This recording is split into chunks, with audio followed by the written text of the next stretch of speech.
હવે તું આંટી જવા દે દીદી. જોરથી કરજો બેન. હા બસ. હાલ સુધી આવવા દે હવે તું. તમે એ ઊંધું જોઈને આમ જોઈને આમ જોઈને હા ને બે પગ વચ્ચેથી આવવા દેજો. બે પગ છે એવું છે તમે કરી. બેડમાં બસ.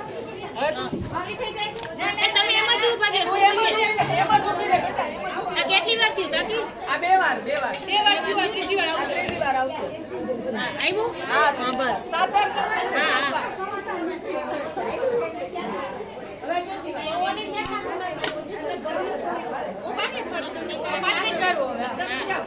5 મિનિટ થયું ને છઠ્ઠી વાર. હાલો હવે છેલ્લું સુરભી બેન આ બાજુ આવવા દો. હાલો એક બાર વધારે. હા બસ. આ બસ બેન હવે ના જવા દે દીકરી.